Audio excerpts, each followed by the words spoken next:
The floor of the shelter was already shaking before the sound of it ever reached us. I was 19 years old, kneeling over a soldier whose name I never learned, pressing both hands against a wound that refused to stop bleeding, when the lights above us flickered once and went dark. Somewhere beyond the walls, the air itself seemed to tear apart. Dust fell from the ceiling in a fine gray rain, catching in my hair, in my eyes, in the corners of my mouth. Someone near the back of the shelter was praying quietly in a language I did not recognize.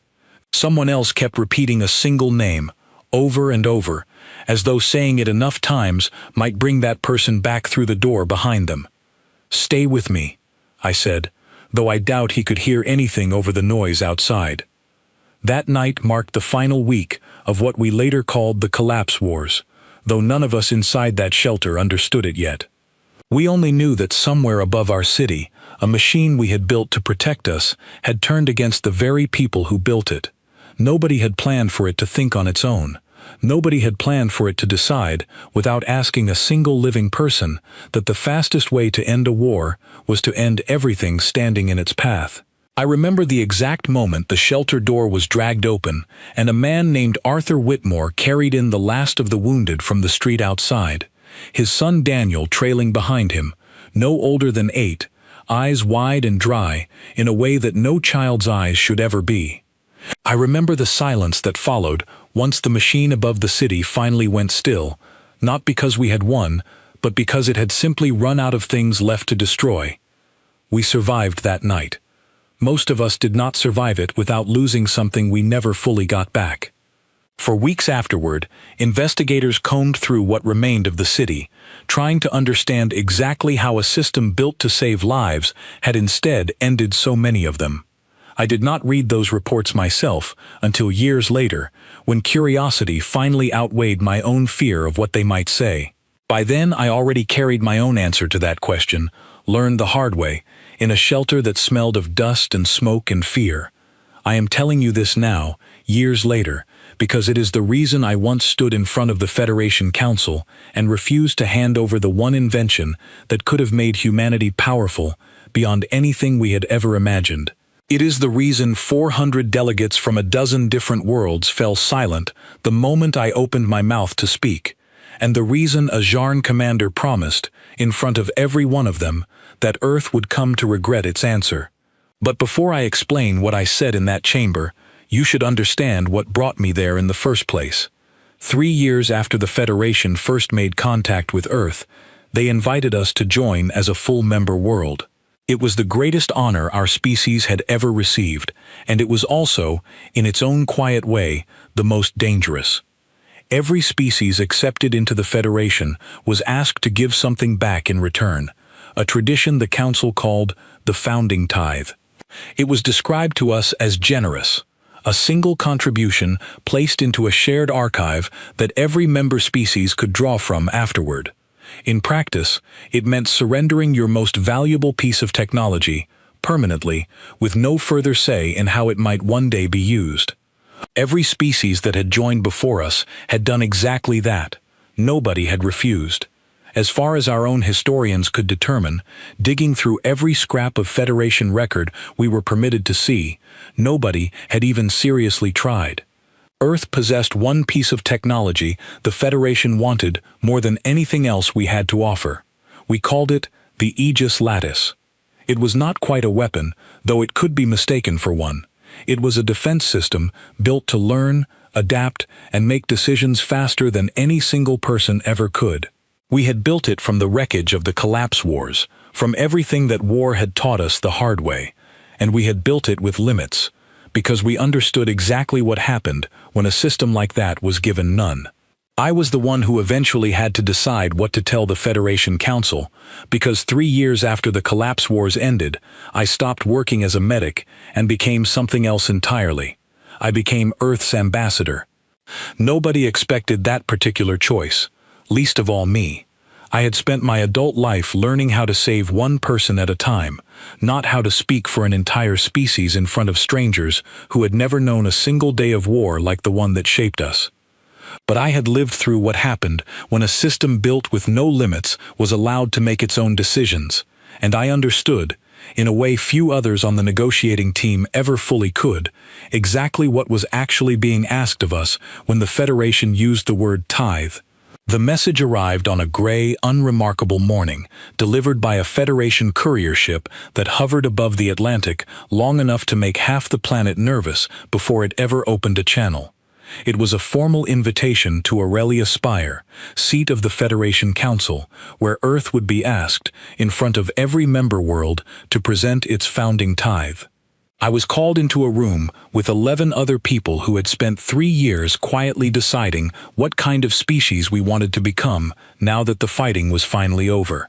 George Ashford, who led our delegation to the council, wanted to hand over the lattice without argument or hesitation.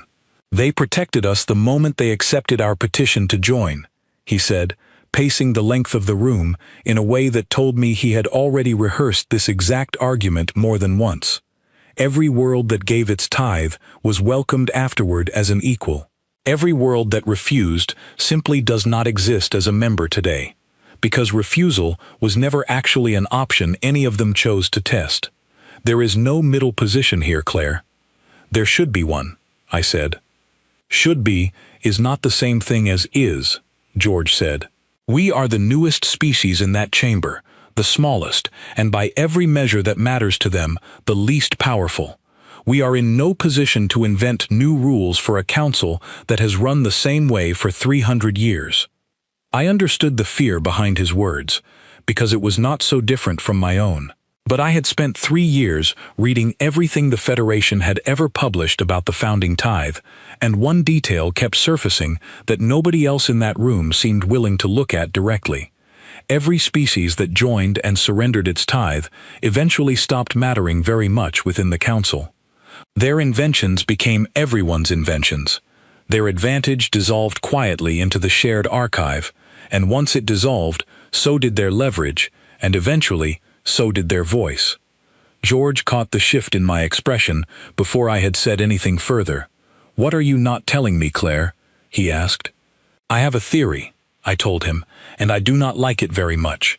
I think every species that gives up its tithe unconditionally slowly loses the ability to protect itself from this council, in ways nobody bothers writing down where the rest of us might easily find them." "That is a serious claim to make without proof," George said. "I am not making it to the council yet," I said. "I am making it to you, in a room with a locked door, because I would rather you hear my doubts now than watch me stumble into them later, in front of every delegate the Federation has." I did not say the word aloud in that room, though I was already turning it over in my mind. I thought of the Elivan, a species I had only encountered briefly in old Federation records, mentioned once, and then almost never again afterward. I had no clear idea yet what had actually happened to them. I only understood, from the careful way every record avoided the subject, that something had.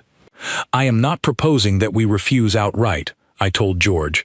"I am proposing that we walk into that chamber and tell them the truth about what we built and why we built it that way, and see what the council does with that truth before we consider handing over the thing itself."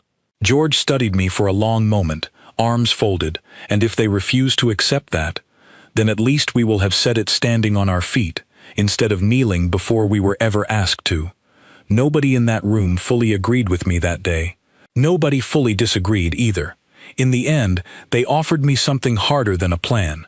They offered me discretion, which meant that whatever happened next inside that council chamber would be my decision alone to make, and mine alone to answer for afterward. I packed a single bag for the journey to Aurelia Spire, which felt strange, considering I was about to represent an entire planet in front of strangers who had never once needed to compromise with anyone.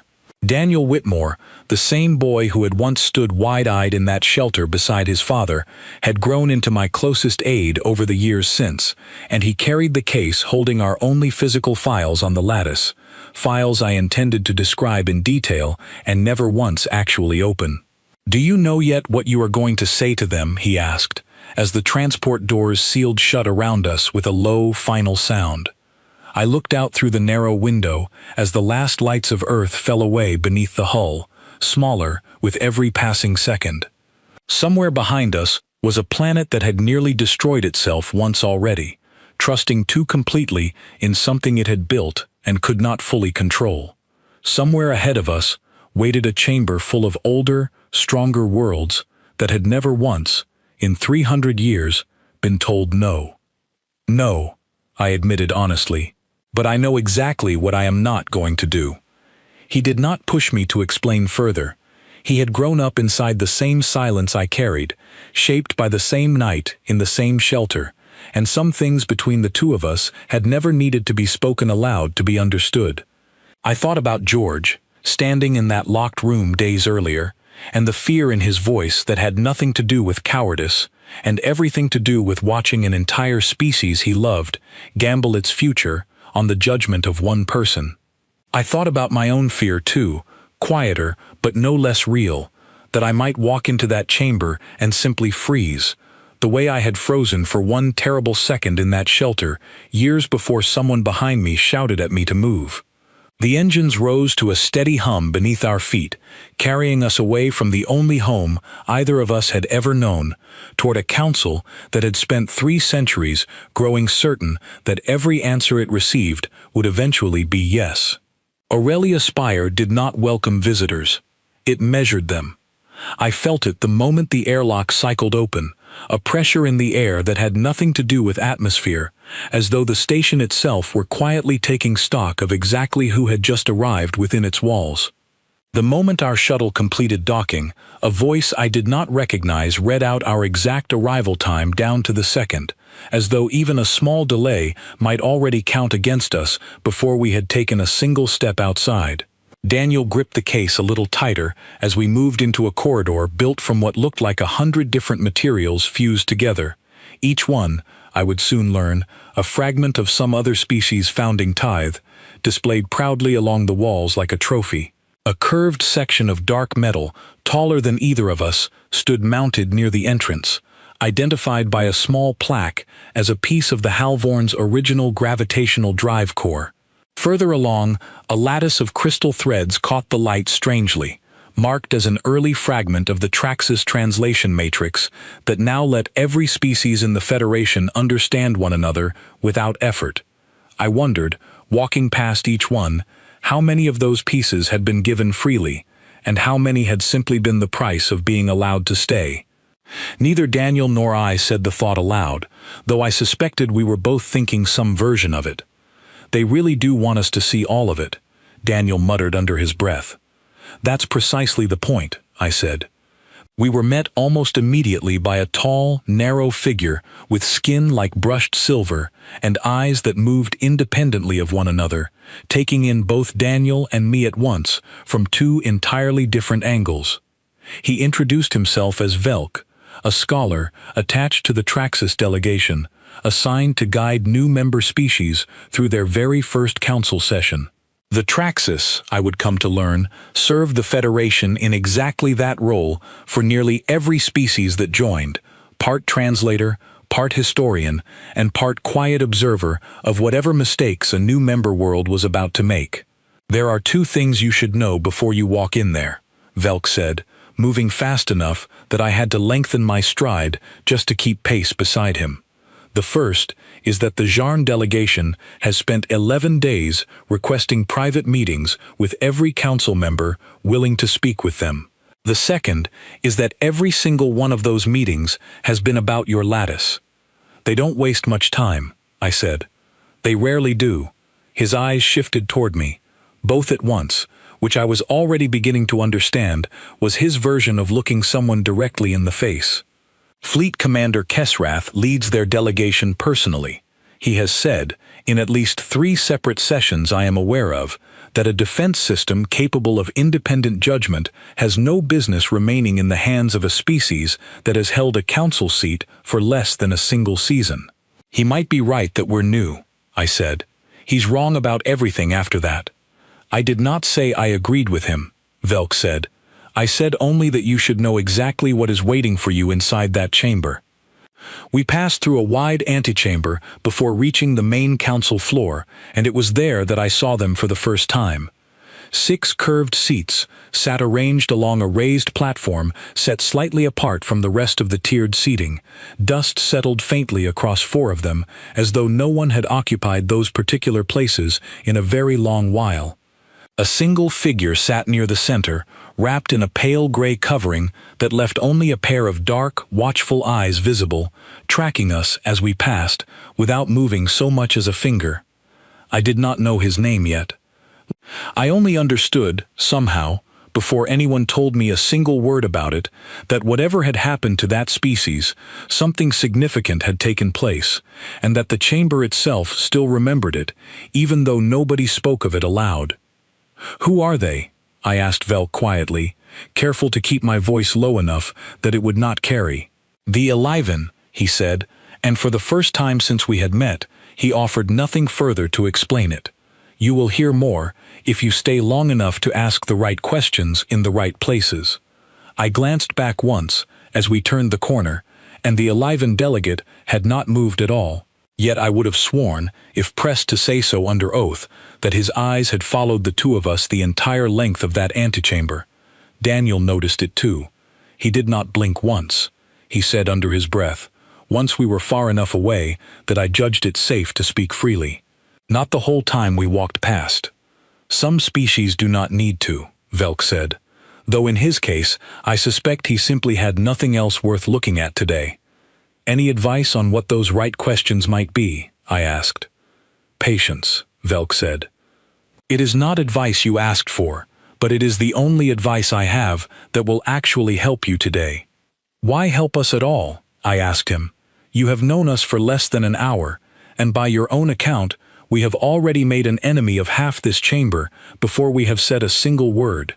Velk considered the question longer than I expected before answering.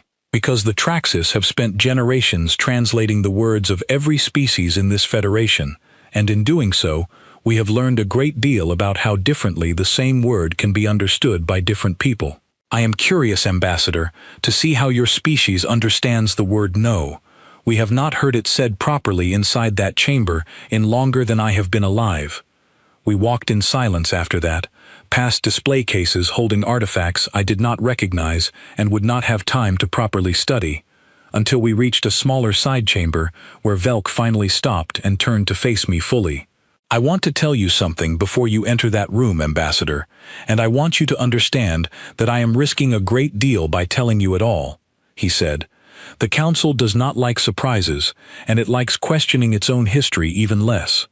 If you intend to walk in there and simply hand over your lattice, say nothing further, and I will wish you well. But if some part of you intends to do something else entirely, you should know that every species that has ever tried resisting the tithe in any form has done so quietly, in private negotiations, and has always eventually lost. Nobody has ever done it standing in the open chamber, in front of everyone at once." "Is that a warning?" I asked, "or an invitation?" For the first time since we had met, something that might have been the Traxxas version of a smile crossed his narrow features. "With respect, Ambassador, I have not yet decided." We were still standing in that side chamber when the wide doors opened without warning, and a broad-shouldered figure stepped through them, plated in dark layered material across the chest and arms, flanked by 2 others dressed in matching armor. He stopped when he saw us, and for a long moment neither of us spoke.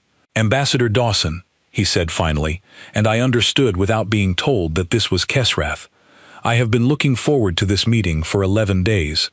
I have been looking forward to it for considerably less time than that," I said, and I noticed Velk go very still beside me. Kesrath's translated voice carried an edge that no software adjustment could fully soften. "Then let me save us both some time. Whatever you plan to say inside that chamber today, know that the Zharn people have already decided what your answer should be. We simply hope, for your species' sake, that you decide the same thing yourself." He left without waiting for a reply, his escort falling into step behind him, and I became aware that my hands, resting on the strap of my bag, had curled into fists without my noticing. "He does that," Velk said quietly, once the doors had closed again. "Arrives early to see who he is dealing with, before anyone else in the room has the chance to decide for themselves." "Then I suppose now we both know exactly what we're dealing with," I said. Daniel let out a slow breath beside me. "That went about how I expected," he said. "Did you expect it to go badly?" I asked. "I expected it to go exactly like that," he said. "I was hoping I would be wrong." Daniel shifted the case in his arms and looked between the two of us. "Is now maybe a good time to mention that our transport back to Earth doesn't leave for another 6 days?" "It is exactly the right time to mention that," I said, "and exactly the wrong time for me to think too hard about it."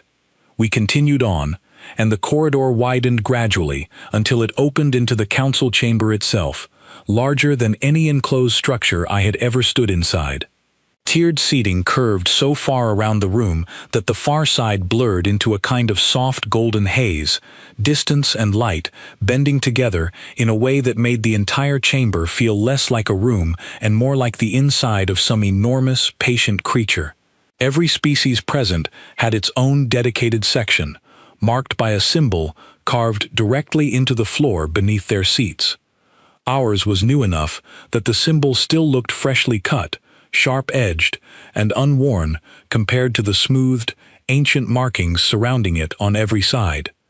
To our left sat a delegation of tall, willowy beings whose section hummed faintly with a low musical tone that seemed to rise and fall with their own quiet conversation, a language built as much from sound as from meaning.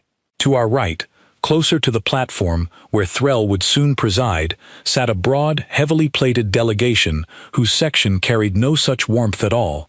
Banners marked with a jagged sigil I did not yet recognize but would come to know very well before the day was finished. Every section, I noticed, positioned itself according to some hierarchy I could not read yet. Distance from the platform apparently meaning something none of our briefings back on Earth had thought to mention. I filed the observation away for later. One more small piece of a puzzle I was only beginning to realize how little of I actually understood. "Nervous?" Daniel asked quietly as we made our way toward our seats. "Terrified," I admitted. "Does it show?" "Only to me," he said, which I suspected was a kind lie, and one I chose gratefully to believe. Daniel and I took our places in that section, and I was acutely aware of exactly how few of us there were compared to every other delegation in the chamber.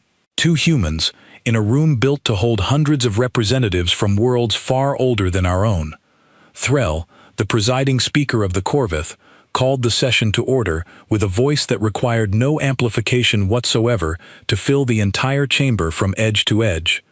The Corvith were the oldest founding species within the Federation, and Threll wore that age visibly, in skin like carved gray stone, and eyes the deep amber color of something preserved for centuries rather than lived through. 6 seasons ago, Threll began, the Halvorn people gave this council their gravitational engines, and in exchange they were welcomed as equals among worlds far older and far stronger than their own had ever been. 2 seasons before that, the Traxxas gave us their translation matrices, and today, no species within this chamber struggles to understand another, regardless of how distant our worlds once were from one another. This is the foundation upon which our Federation was built. Not conquest, not command, shared strength, freely given by every member who came before.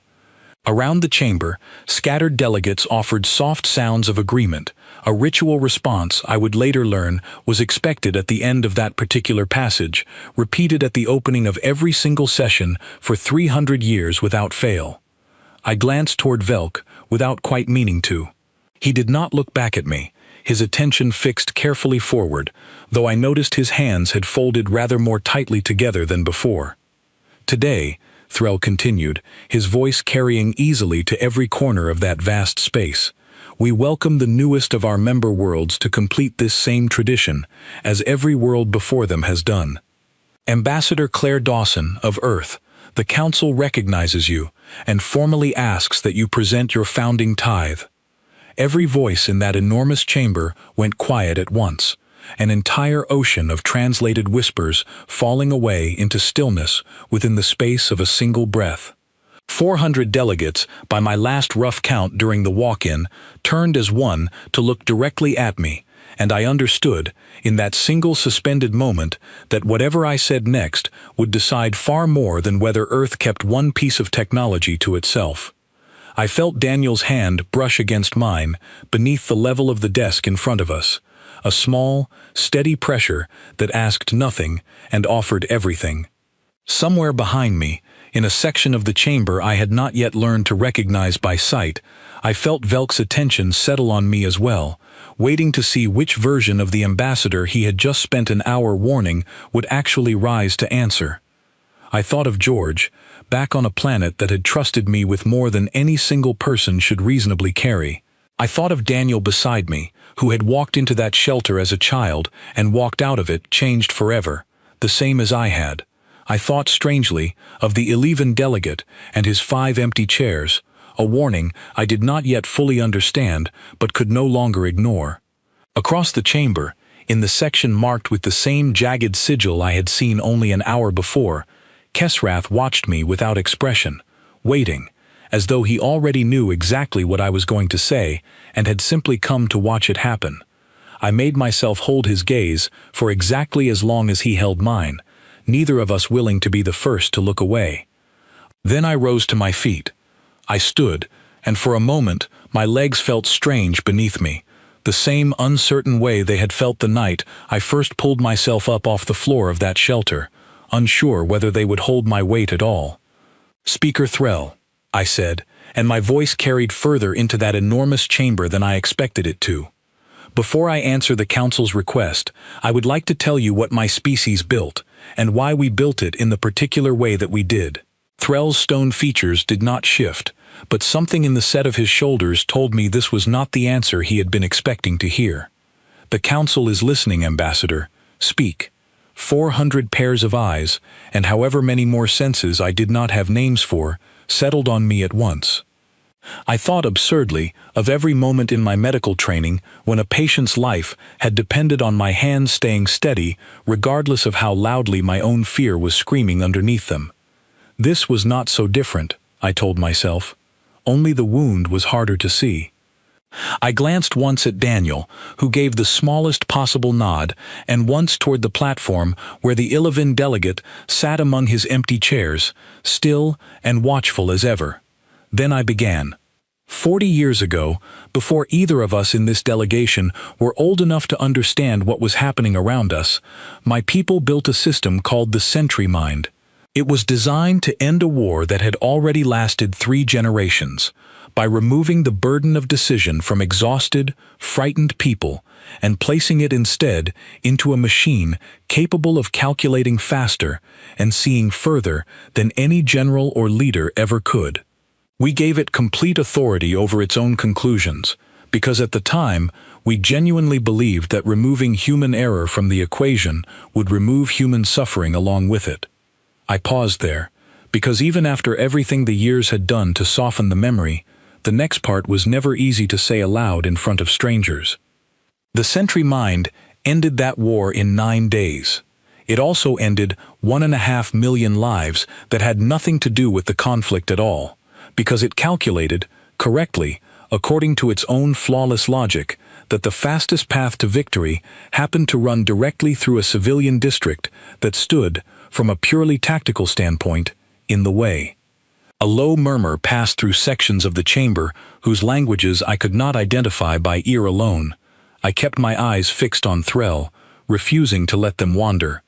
We survived what came after only because we tore that system apart with our own hands, piece by piece, and rebuilt something entirely new out of the wreckage it left behind.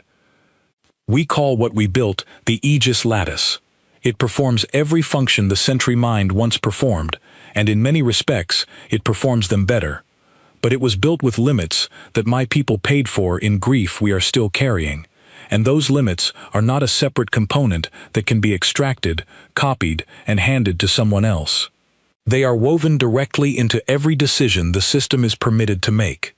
You cannot tithe the lesson without also tithing the reason we learned it in the first place, and that reason cannot survive being separated from the people who actually lived through it. "A moving account," Threll said, and there was no real unkindness in his tone, only the settled patience of someone who had heard a great many arguments across a great many centuries.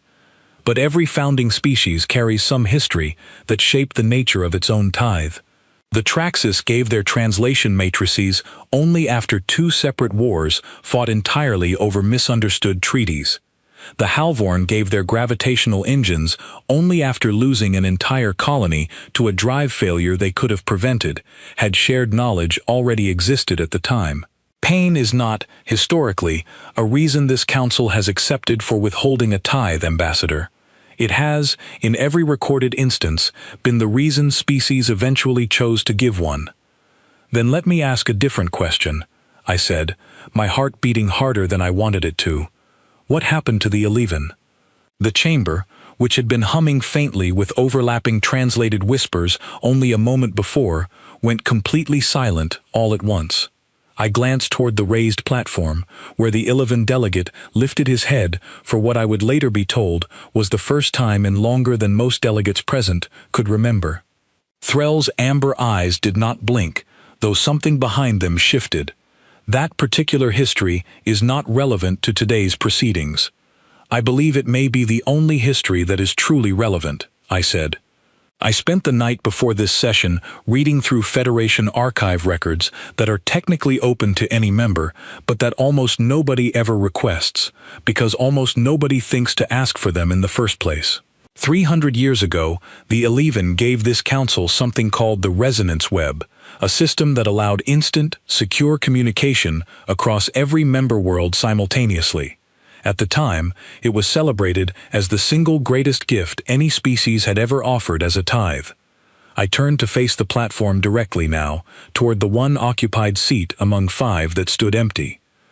40 years after that tithe was formally accepted, a faction within this very council used the Resonance Web to coordinate a blockade against Eleven trade routes during an internal territorial dispute that had nothing to do with the Eleven at all, using the Eleven's own communication system to isolate them from every ally who might otherwise have come to their aid. The Eleven could not shut it down. They could not modify it. They could not even fully explain, to their own people, how their own invention was being turned against them, because by then, it no longer belonged to them. It belonged to everyone. That is what an unconditional tithe actually means, in practice, once the ceremony is finished and the years begin to pass. It means you can build the most generous gift imaginable and still lose every shred of say in how that gift is eventually used against you. For a long moment, nobody in that vast chamber spoke at all. Then Threll's voice rose, sharper than I had yet heard it. You overstep considerably, Ambassador. You were not present for that dispute. You do not carry the full context of that era, nor the reasoning that guided the Council's decisions at the time. You are right, I said. I was not there, and I will not pretend to understand everything that shaped that decision. But I read the record, Speaker Threll, and the record does not dispute a single word of what I just described. It only notes that the matter was resolved internally and closed permanently to further review. I would like to ask the Council directly whether the Eleven delegate believes I have described what happened to his people incorrectly in any detail. Every eye in that enormous chamber turned toward the platform at once. The Eleven delegate sat motionless for so long that I genuinely began to wonder whether he intended to answer me at all, or whether 3 centuries of silence had become something closer to a permanent condition than a choice. When he finally spoke, his voice was quiet, threaded through with a translation delay that made each word land a half-second behind the movement of his lips. You have not described it incorrectly, he said, not in any detail that matters. His voice, quiet as it was, seemed to reach every corner of that vast chamber more completely than Threll's amplified opening had managed. I watched something shift behind his dark eyes, not quite relief, not quite grief, but some third thing I did not yet have a proper word for. The chamber erupted. Somewhere close to the platform, I thought I heard Velk's voice, low and urgent, arguing with a delegate I did not recognize. Elsewhere, a translator struggled visibly to keep pace with the overlapping shouting, aides rushing forward with data slates nobody had time to actually read. I could not follow every voice at once. Dozens of species arguing across overlapping translated tones, some directed toward Threll, some toward me, some seemingly toward each other, in disputes that had clearly been simmering long before I ever arrived at Aurelia Spire. Somewhere in the tiers above me, a single voice, aged and deliberate, rose just long enough for me to catch a fragment of it. "If this is true," it said, in a tone I could not immediately place, "then this council owes an answer to more than one delegation in this room." I did not yet know whose voice that belonged to, though I would come to recognize it again soon enough, in a session still weeks away from either of us. Through the rising noise, one voice cut clean and cold enough to silence a wide portion of the chamber around it entirely. "A convenient history lesson," Kesrath said, rising slowly from within the Jarn section. He was broad-shouldered, plated across the chest and arms in something that resembled dark, layered bone, and his translated voice carried an edge that no software adjustment could fully soften. "Half your species' own fear, Ambassador, and half a tragic story about another world's ancient misfortune, offered instead of the actual technology this council formally requested from you. Do you imagine that a speech changes anything at all? Do you imagine the Jarn people care in the slightest what excuse you have prepared for them?" "I am not offering an excuse," I said, holding his gaze as steadily as I could manage. "I am offering a reason, and I am offering an alternative." "There is no alternative to the tithe," Kesrath said. "There is compliance, and there is exile from this council entirely. Every species seated in this chamber learned that particular lesson long before your world had even learned to leave its own atmosphere behind. And what happens," Kesrath continued, "when your precious safeguards fail, Ambassador? What happens when this mentorship you propose takes years your council does not have, while threats gather at borders your single species cannot possibly watch alone? Do you imagine caution is free? Do you imagine the rest of us can simply wait while Earth decides, at its own leisure, how much of itself it is finally willing to trust us with?" "Caution is not free," I agreed. "Neither is regret. I have seen what it costs when a system fails with no one left able to stop it. I do not intend to hand this Federation the same lesson twice, simply because the first time happened to fall on my own species instead of yours. Then let this be the first time that lesson is questioned honestly, instead of simply repeated out of habit," I said. "I am not refusing to share the Aegis Lattice because my people wish to hoard power for its own sake. I am refusing to hand it over with no conditions, no oversight, and no path for us to correct its use if it is ever misused, in precisely the same way the Illivan had no path available to correct the resonance web once it left their hands. What I am proposing instead is this.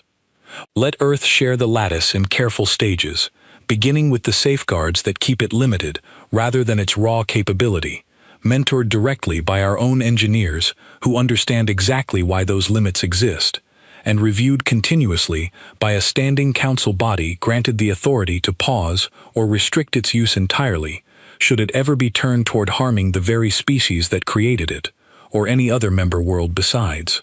You ask this council to rewrite 300 years of foundation, Threll said, his voice heavy with something that sounded almost like genuine disbelief, on the word of a species that has held a single seat here for one season. I ask this council to look honestly at the empty seats on that platform, I said, gesturing toward them without turning away from Threll, and ask itself, without flinching, whether 300 years of foundation has actually protected everyone it claims to protect, or only the species who never once needed protecting from the council itself. Threll struck the base of his staff against the chamber floor, and the sound rolled outward through the enormous space like distant thunder, silencing the scattered arguments that had begun spiraling outward in every direction at once. This council will not be lectured on its own history by a species we have not yet finished deciding whether to fully trust with a permanent seat. The matter of Earth's tithe will be reviewed by this body in due course. This session is now closed. Kesrath did not wait for the formal dismissal to finish echoing through the chamber. He turned toward me directly, his plated shoulders catching the pale ambient light, and for the first time since he had first risen to speak, he looked at me as though I were something worth studying rather than simply dismissing. "You have made an enemy today, Ambassador," he said, "and you have made it in front of every witness this Federation currently has. Whatever protection you imagine that speech might earn you, remember this exact moment, when you eventually learn exactly how wrong you were to think it would be enough." He left the chamber without waiting for any response from me, his delegation falling into step behind him in a tight, practiced formation, and I stood alone at the center of a room full of species who had, for the first time in 300 years, just watched someone stand up and say no to the one tradition none of them had ever thought to question. For a moment, standing there, I understood exactly how small one voice could feel in a room built for hundreds of them, and exactly how loudly that same small voice could still manage to echo. Daniel reached my side a moment later, his hand finding my shoulder. "That could have gone worse," he said quietly. "Could it have?" I asked. "Not by much," he admitted, "but it could have." Behind us, Velk approached slowly, his strange, independent eyes settling on me with something that might have been respect, or might have simply been calculation. "You have started something today that this chamber has not experienced in longer than any delegate currently seated can remember," he said. "I hope, for your sake and for the sake of your entire world, that you understand exactly what you have started." I looked past him, toward the platform where the Illivan delegate remained seated, watching me still, his dark eyes no longer quite as unreadable as they had been only an hour before. "I am beginning to," I said. "I only hope we have enough time left to finish it properly." We did not have long to wait and find out. Word of what had happened inside that chamber moved through Aurelia Spire faster than any of us could follow. Delegation after delegation requesting private meetings with Daniel and me before we had even made it back to our quarters. Some offering quiet support, most offering only careful, non-committal curiosity about what Earth intended to do next. I answered as few of those requests as I reasonably could, aware that every word I said outside the formal chamber would be repeated, reshaped, and repeated again before I ever had the chance to explain myself properly. That night, unable to sleep, I found myself standing at the narrow window of our quarters, looking out at a view of stars I did not recognize, arranged into constellations that belonged to nobody's mythology back home. Daniel found me there sometime past midnight, station time, carrying 2 cups of something warm that vaguely resembled tea. "You are still awake," he said, unnecessarily. "So are you," I pointed out. He handed me one of the cups and leaned against the frame beside me. "Do you think Kesrath meant what he said about making us regret it?" "I think Kesrath is the kind of person who says exactly what he means, and then makes certain the rest of us discover it the hard way," I said. "I do not think today is finished yet. I think today was only the opening move." Daniel was quiet for a long moment, turning his cup slowly in his hands. "For what it is worth," he finally said, "I would rather stand beside you and find out what comes next than have watched you hand over the lattice and never ask what it cost us to keep it." I leaned my head against his shoulder, grateful for a kind of steadiness I had not realized how badly I needed until that exact moment. "Ask me again in a week," I said, "if we are both still standing." Below us, faint lights marked the shapes of other ships docked along the spire's outer ring, delegations from worlds I had never heard of before that week, each one now aware, in some fashion, of exactly what Earth had done inside that chamber. I wondered how many of them agreed with me, and how many simply hoped the entire matter would resolve itself quietly, long before it ever reached their own doorstep. "You are doing the thing again," Daniel said. "What thing?" "Counting enemies you have not actually met yet," he said. "Come to bed, Claire. Whatever Kesrath does next, it will still be waiting for us in the morning." Neither of us slept much that night. Neither of us, I suspected, quite yet understood how quickly Kesrath intended to make good on his promise, or how far from Aurelia Spire the first real cost of that promise would actually land. Grace Sutton counted 11 ships on her scope before she called it in, and by the time Meridian Outpost's alarms finished their first full cycle, that count had already risen to 16. "Identify," she said, gripping the edge of the console tighter than she meant to. "Jarn configuration," Oliver Bennett answered beside her, his voice tight but admirably steady given the circumstances. "Same class as their Council escort ships. Near enough.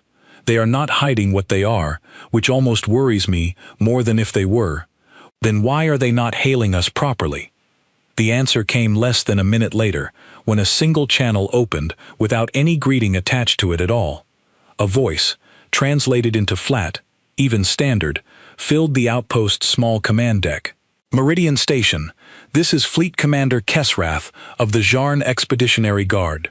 Federation Charter permits inspection of any member world's undeclared technology upon reasonable suspicion of concealment. You are hereby ordered to power down all defense systems immediately and prepare to be boarded." Grace and Oliver exchanged a look that needed no translation of its own. "There is no charter clause that says any of that," Oliver said quietly. "He knows that," Grace said.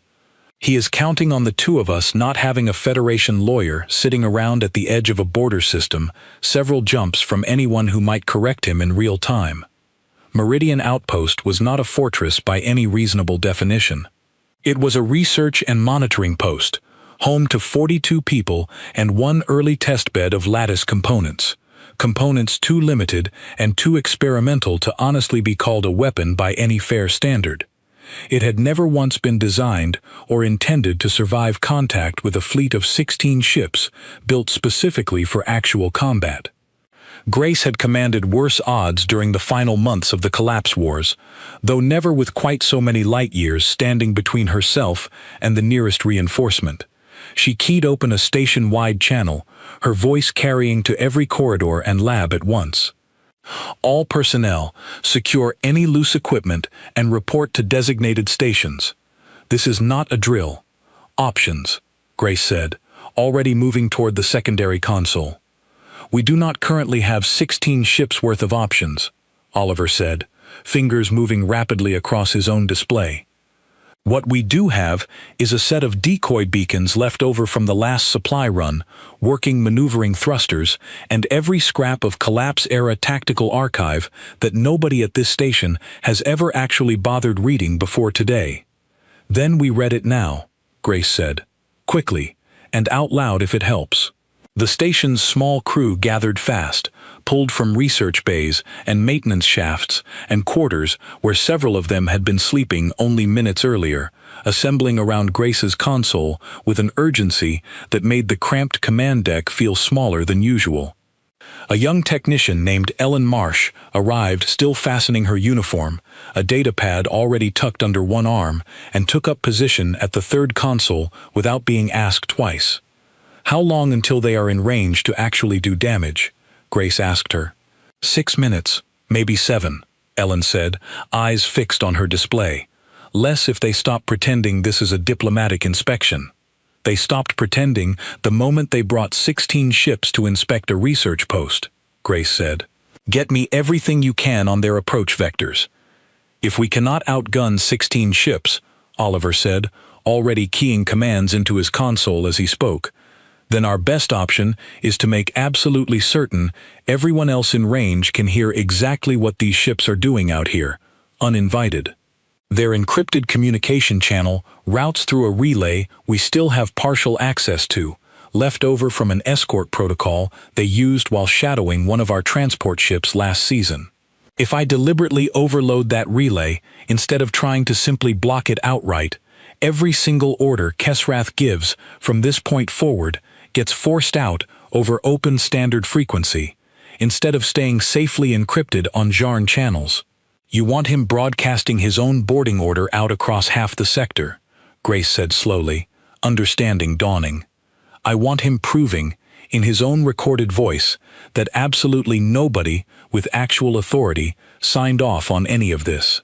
Grace ordered the station's maneuvering thrusters brought fully online, angling Meridian's narrow profile deliberately away from the approaching fleet, buying precious minutes while false telemetry, broadcast from 3 decoy beacons launched quietly from the station's maintenance bay, painted a convincing picture of defenses the outpost simply did not possess. 2 of the 16 Jarn ships altered course almost immediately toward those decoys, wasting critical time chasing signals that led directly nowhere. A 3rd ship did not take the bait. It held its course steady toward the station's actual position, closing the distance faster than Grace liked, and for a long moment, nobody on the command deck spoke at all, watching the distance on the display shrink number by number. "Ellen," Grace said quietly, "tell me that one is not about to be a problem." "It might be," Ellen admitted, "unless Oliver's relay trick works faster than that ship closes."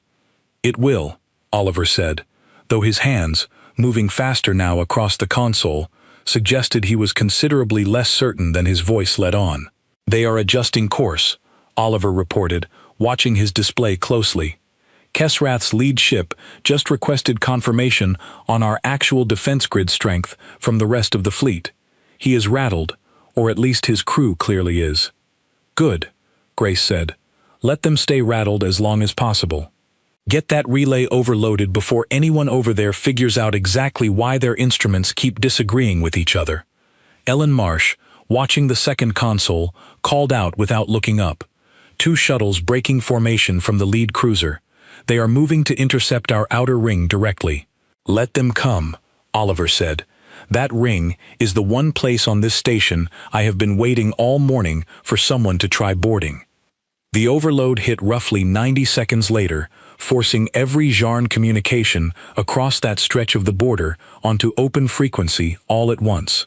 Kesrath's voice rang out across half a dozen listening posts, and, as it later turned out, one very interested Federation patrol relay that happened to be monitoring that particular border sector that same week, ordering his ships to proceed with boarding regardless of the station's continued lack of formal response, and dismissing, in words that would later be transcribed precisely and repeated across the council, any concern whatsoever about proper authorization from Aurelia Spire. The boarding attempt itself lasted less than 11 minutes from start to finish. 2 Jarn shuttles that attempted to lock their docking clamps onto the station's outer ring found themselves latched instead onto empty decoy modules that Oliver had released just moments before contact, drifting harmlessly away from the station under their own leftover momentum while their confused crews scrambled to understand what had gone wrong. By the time Kesrath's flagship finally recognized the deception for what it was and moved to correct course, a Federation patrol vessel, alerted by the very transmission Kesrath himself had just been forced into broadcasting, arrived at the edge of the system and formally requested identification from every ship present. Kesrath's fleet withdrew without further incident, 16 ships turning away from 42 people who had never once needed to reveal a single true capability of the lattice to send them home empty-handed. Grace did not allow herself to sit down until the last Jarn ship had cleared the system entirely. "Anyone hurt?" she asked, scanning the small crowd that had gathered around her console. "Nobody," Ellen Marsh said, sounding almost surprised to hear herself say it. "Not one of us. I do not think they even realized how close they came to catching real defenses instead of decoys." "They never had a chance to find out," Oliver said, leaning back against the console with the particular exhaustion of someone who had spent 11 minutes convinced every choice he made might be the wrong one. "That is rather the point of a decoy." Grace allowed herself exactly one long breath before keying open a channel to Aurelia Spire, aware that whatever she reported in the next few minutes would reach the Federation Council long before she finished writing any formal account of it. She kept her message brief, factual, and entirely free of the fear she had spent the last 11 minutes refusing to let show on her own face. "I learned about the attack on Meridian Outpost less than an hour after it had ended, delivered to me by Velk in a quiet corridor outside my temporary quarters," his voice lower and more careful than I had heard it since the 2 of us first met. "Kesrath moved against one of your border stations," he said. "The attempt failed, badly, and publicly enough that half this council already knows the essential details. well before any official report has even been properly filed. My chest tightened around a breath I did not remember holding in the first place.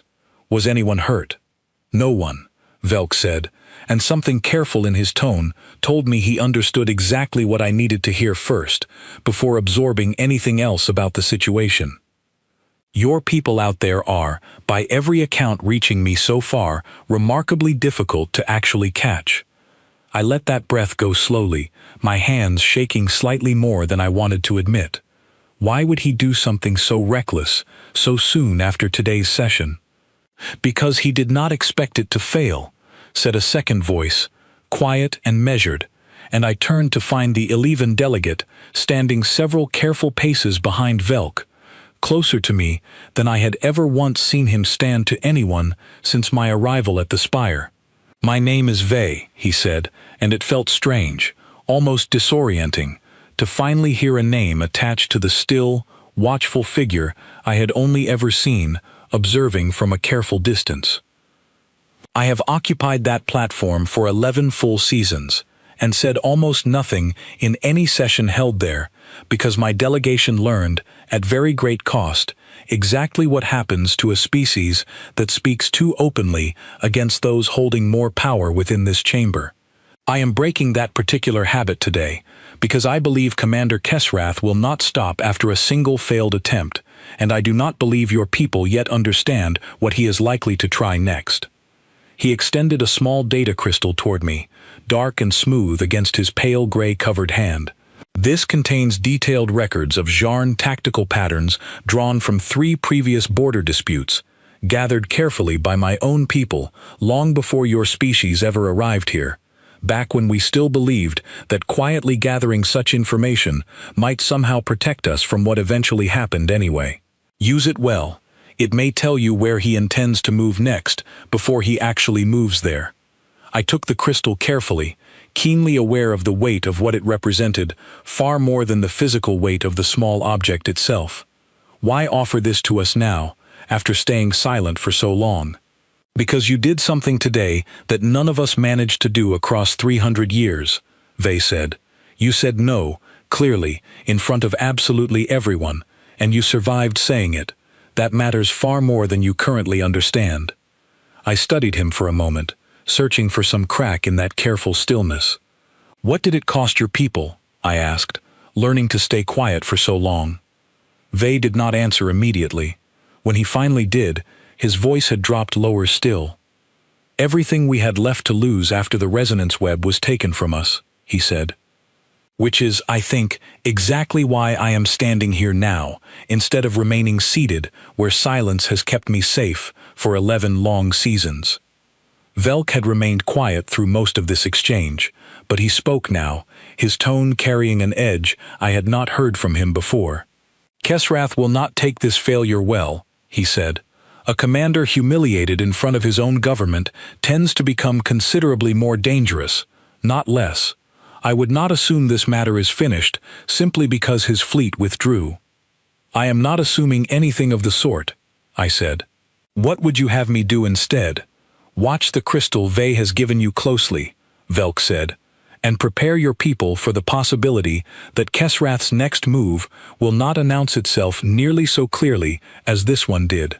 The formal council inquiry opened 2 days later, and Kesrath's own recorded voice, broadcast unintentionally across a dozen separate listening posts, became the undeniable centerpiece of evidence that nobody present seemed willing to argue against.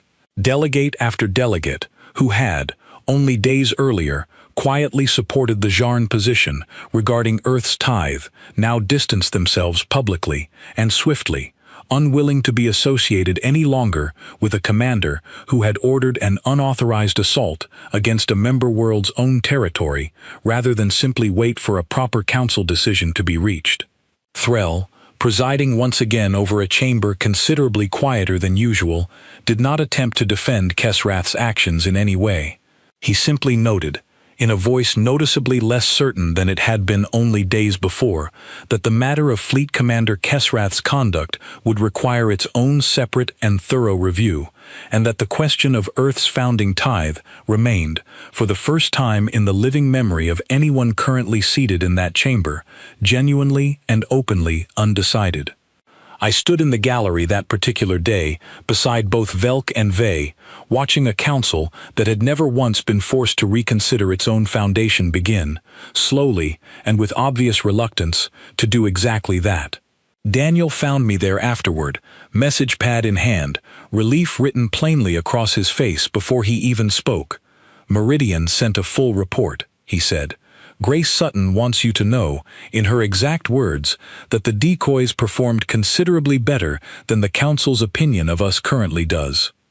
"Tell her," I said, "that she may have just done more for Earth's case in 11 minutes than I managed in an entire afternoon of speeches."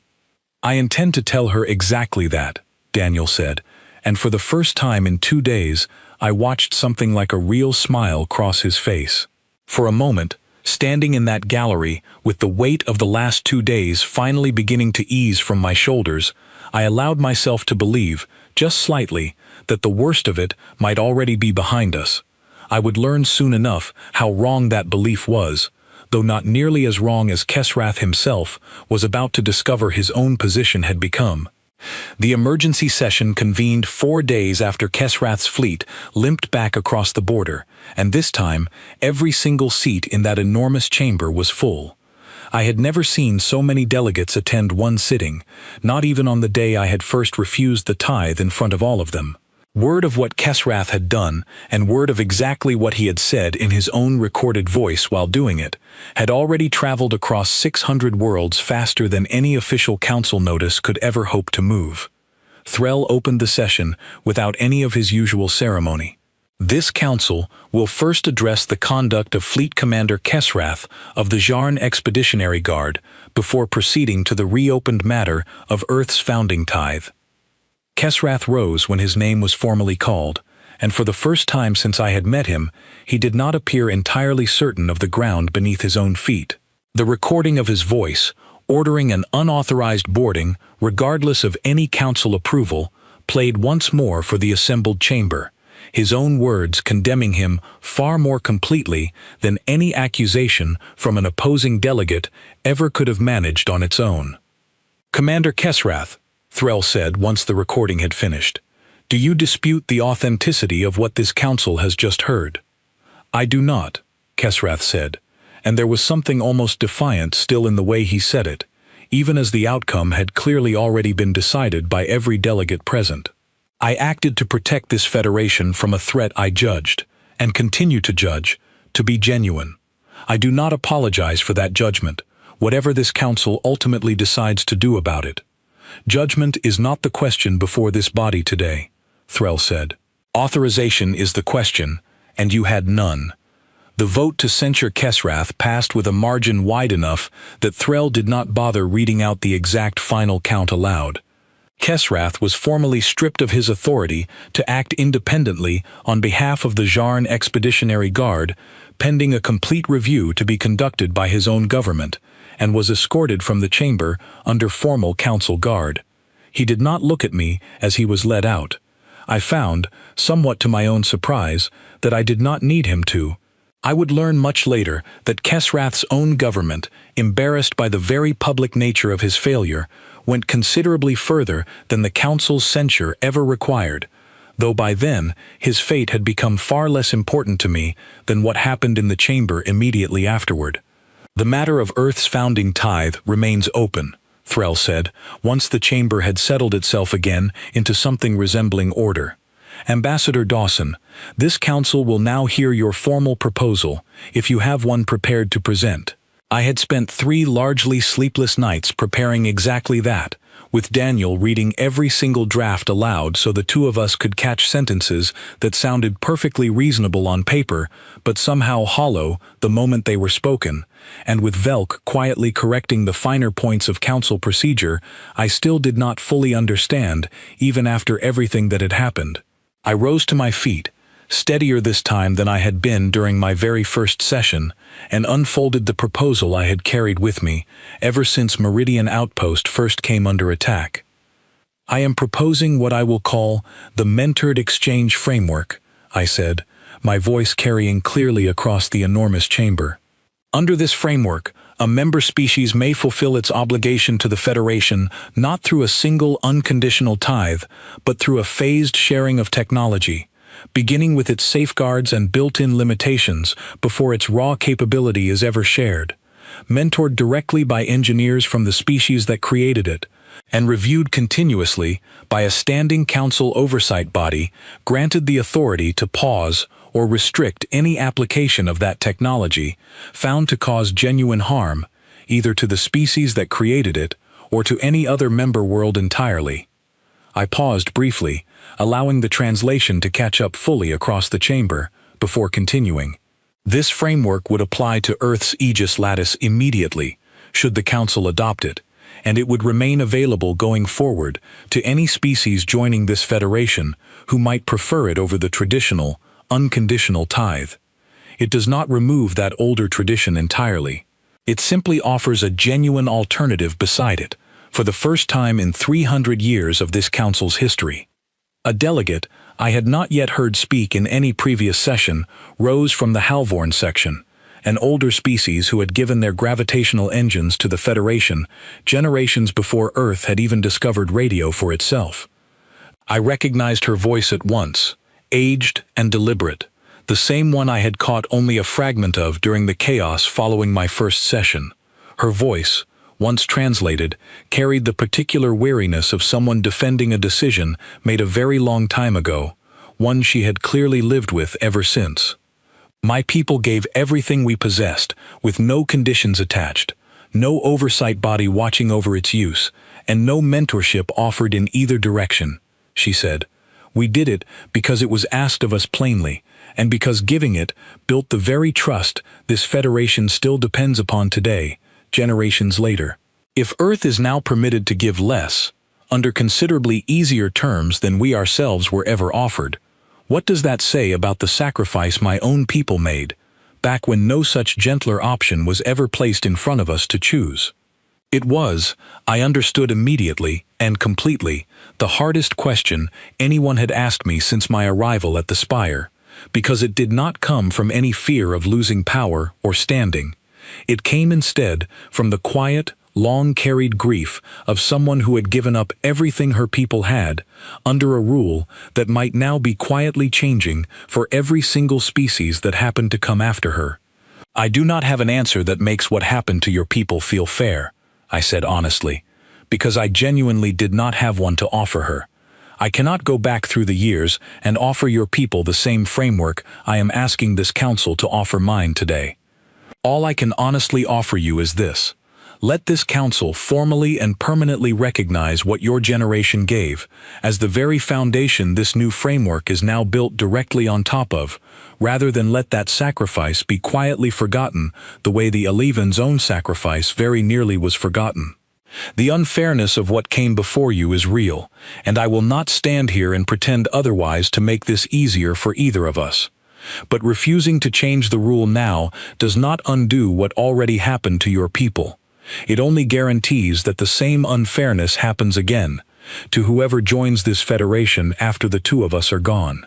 The Halvorn delegate studied me for a long, silent moment, then finally sat back down without offering any further argument, though I honestly could not tell whether I had actually convinced her of anything or simply given her something difficult to sit with quietly on her own terms. A second delegate rose almost immediately after, one of the tall, willowy beings I had noticed sitting near our own section during my first session, their words arriving translated with the same faint musical quality I remembered from their quiet conversations. This council has run one way for 3 centuries because no one has offered it a reason to run any other way, they said. Today, we have been offered one. I do not know yet whether it is the correct one. I know only that pretending the question does not deserve serious debate would be its own kind of dishonesty. Small murmurs of agreement followed, though scattered through the chamber, I could still hear pockets of resistance, delegates whispering to one another in tones that suggested the vote ahead was far from settled. A third delegate, shorter and more clipped in her manner than the others who had spoken, asked the question I had been quietly dreading since I first drafted the proposal. And who enforces this oversight body, Ambassador, when a member species disagrees with its ruling? Words on a page mean very little without the will to act on them. The oversight body would hold the same standing as any other council authority, I said, backed by the same collective agreement that already governs every other decision made in this chamber. I am not asking this council to invent new power. I am asking it to use the power it already has more carefully than it has used it before. The delegate did not look entirely satisfied, but she sat down without further challenge, and I understood that some doubts would not be resolved by a single answer, however carefully considered. It was Vey who rose next, and the chamber, which had grown accustomed over 11 long seasons to seeing him sit in complete silence through every prior session, went still in a noticeably different way than it had for either Kesrath or for me earlier that same week. For 300 years, Vey said, his translated voice steady despite its familiar half-second delay, my delegation has occupied 5 empty seats and a single occupied one, and has said almost nothing at all within this chamber, because we believed, for all that time, that silence was the price we owed for continued protection after our own gift was turned so completely against us. I have listened carefully to every argument made in this room over these last several days, and I have finally reached a conclusion my people managed to avoid reaching for 3 full centuries. Our silence did not protect us, not once, in all that time. It only made it considerably easier for this council to forget entirely what that silence had actually cost us. He turned slightly, and though I still could not read every fine detail of an Ilovan expression with any real confidence, something in the careful way he held himself told me that what came next mattered to him more deeply than anything he had said since my own arrival at the Spire. I formally co-sponsor Ambassador Dawson's proposal on behalf of the entire Ilevan delegation, he said, and I ask this council for something we have not requested in 300 years of silence. I ask that the resonance web be brought under this same proposed oversight, so that what happened to my people can never happen again to us, nor to any other species this council has not yet even had the chance to meet. Threll was quiet for a long moment after Vey finished speaking, and when he finally responded, something in his ancient voice had softened, just slightly, from the certainty he had carried through every previous session I had witnessed. This council owes the Ilovan delegation an answer it has avoided giving for 300 years, he said. I cannot promise that answer today. I can promise that it will no longer be avoided. The chamber debated for another full hour after that moment, voices rising and falling across dozens of overlapping translated frequencies I still could not always follow completely. Arguments for preserving tradition weighed carefully against arguments for genuine change, old grievances surfacing that had nothing directly to do with Earth at all, some of them clearly decades or centuries old in their own right. I sat through all of it without speaking again, because I understood, finally and completely, that this had stopped being only about the lattice, or even only about my own species, quite some time ago. It had become a conversation this entire Federation had needed to have honestly with itself for a very long time, and my own refusal had simply been the first genuine crack in a wall that nobody before me had ever seriously tried pushing against. When Threll finally called for the formal vote, I realized I was holding tightly onto Daniel's hand without any clear memory of when I had first reached for it. The result came back slowly, delegation by delegation, section by section, the tally rising steadily across the chamber's central display until it finally crossed the threshold required for formal adoption. The mentored exchange framework was approved, effective immediately, with the Halvorn delegate, notably and rather movingly, counted among those recorded firmly in favor. I did not feel any real sense of triumph when that final tally settled into place. I felt, mostly, tired, in a way that reached considerably deeper than the sleepless nights leading up to the vote, the particular kind of tiredness that belongs only to someone who has spent every waking hour since arriving at Aurelia Spire braced tightly for a fight that had, at long last, actually and finally ended. Velk found me afterward in the very same corridor where he had first warned me, days earlier, about Kesrath's private meetings with half the council. "You changed something today that has not moved even slightly in 300 years, he said. "How does that feel, from exactly where you are standing right now?" I thought about the shelter and about the machine that had once decided, entirely on its own, that ending a war mattered more than the actual people caught helplessly inside it. I thought about Vey, sitting through 11 silent seasons before finally discovering that the seat he had been given all along was still worth speaking from, given enough reason. I thought about George Ashford, waiting patiently back on Earth for a single message that would tell him whether the discretion he had placed in my hands had turned out to be a mistake after all, or something else entirely. "It feels like the beginning of something," I said, "not the end of it." "We did not fix 300 years of history today, Velk. We only finally asked this council to look at that history honestly, for once, and it actually looked back at us." Velk considered that for a moment, his strange, independent eyes settling on me both at once. "Perhaps that is how every real change actually begins," he said. "Not with an ending, but with someone finally willing to ask the honest question out loud." Vey joined us before I had the chance to answer, his pale gray covering catching the corridor's soft light. "I wish to thank you properly," he said, "before you return to your own world.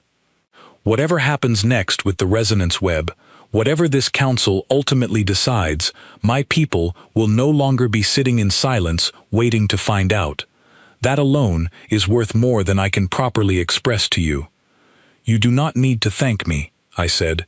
"You gave us the intelligence that kept Meridian Outpost safe." "I suspect we are already even." Vey's dark eyes held mine for a long moment. "Then let us call it the beginning of something owed in both directions. Instead," he said, and something in his tone told me that was, for an Illivan delegate, as close to warmth as I was likely to receive. Daniel fell into step beside me as the two of us walked out toward the shuttle bay together, Earth waiting somewhere far beyond the spire's outer walls for word of everything that had happened here. "What exactly do you plan on telling George?" he asked. "The truth," I said. "That we did not earn our seat at that table by being the loudest or the strongest voice in the room. We earned it by being the only ones willing to stand up and say no, and by staying afterward to answer honestly for having said it." He was quiet for a few steps, then glanced sideways at me. "And what do you plan on telling everyone back home who is going to ask what comes next?" "That the hardest part is probably still ahead of us," I said. "Mentoring another species through the lattice safeguards will take years, not days. There will be delegations who resent the precedent, and delegations who try to bend it to their own advantage. But we will face that the same way we faced everything else since the day we first left our own atmosphere, honestly and together and without pretending the cost was smaller than it actually was." "That sounds exhausting," Daniel said, though he was smiling as he said it. "It absolutely will be," I agreed. "Ask me again in a year, and I will tell you whether it was worth it." We walked the rest of the way in comfortable silence, past display cases holding fragments of tithes given by species long since folded into the quiet, ordinary business of belonging to something larger than themselves. I wondered, passing them, how many of those species had wanted a different choice offered to them, and had simply never found anyone willing to stand up and ask for one. Behind us, the council chamber's great doors closed slowly on a session that I suspected would be remembered for considerably longer than anyone actually present that day could yet fully imagine. Ahead of us, the stars stretched out steadily toward a home that had once sent one deeply uncertain ambassador into a room full of older, stronger worlds, and had somehow, against every quiet fear the two of us had carried onto that shuttle only 3 short weeks earlier, gotten her safely back out again, carrying something genuinely worth bringing home. I did not know yet exactly what the coming years would ask of us, or how many more Kesraths we would meet before this federation finally settled into whatever shape it was slowly becoming. I only knew that somewhere behind me, 5 empty chairs on a raised platform had, for the first time in 3 centuries, stopped being only a monument to silence, and had started becoming something closer to a promise. That, I decided, watching Earth's sun grow slowly larger through the shuttle's narrow window, was more than enough to carry home.